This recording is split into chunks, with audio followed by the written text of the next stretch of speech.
Hey guys, it's Kyle. I'm recording a build of Seekathon HD on my PC using an Xbox 360 wired controller, but it also builds onto the Xbox 360 in exactly the same manner that you'll see. So I'm recording the video to give prospective designers an idea of what the interface is going to look like. Um,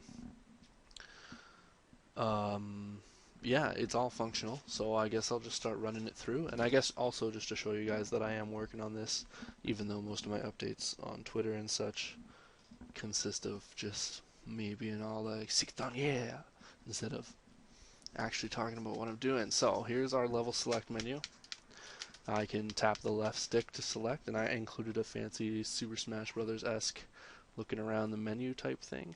Remember that I'm recording the screen, so the frame rate might not be ideal, I'm noticing now. But hey, it is what it is. So when the player goes over to the About menu, they can look at the About screen. The rotating red blocks at the bottom that I'm scrolling through as we speak are going to be each of us in a pixel art-esque form, and then when you rotate over it, you don't have to hit A or anything. The title and text will change to whatever text you choose to put in, and your name.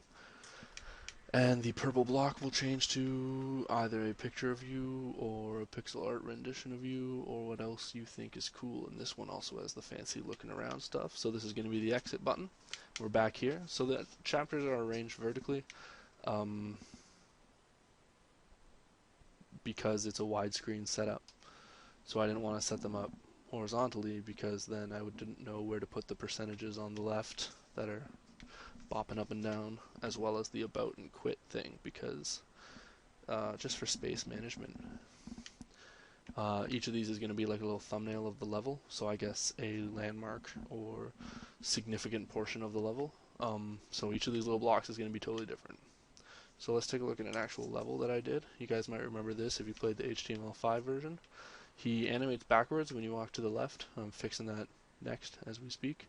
You can see the mini map in the top left corner shows everything, but it's got the castle all covered up somewhat by circular clouds. I did this in about 5 minutes, so I didn't cover up the castle entirely, and there's a lot of issues with the size of the clouds and their collision boxes, but that's okay. Rather than have the clouds disappear when you touch them, they disappear shortly before you get to them, so that it is not like you're walking into a black wall all the time. The smaller the cloud is, the closer you have to be to dissipate it.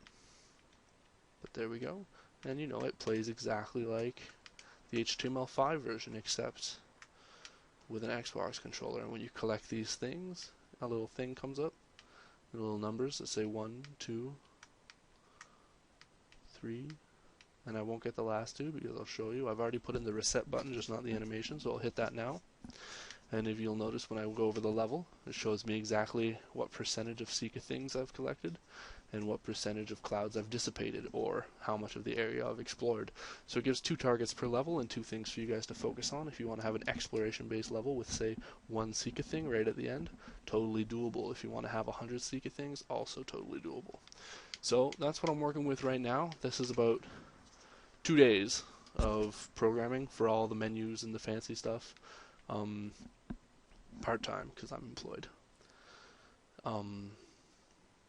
That's it. That's all I have for you guys. Send in your applications. I already got a couple. It's pretty awesome. I'm psyched to get working with a nice little team.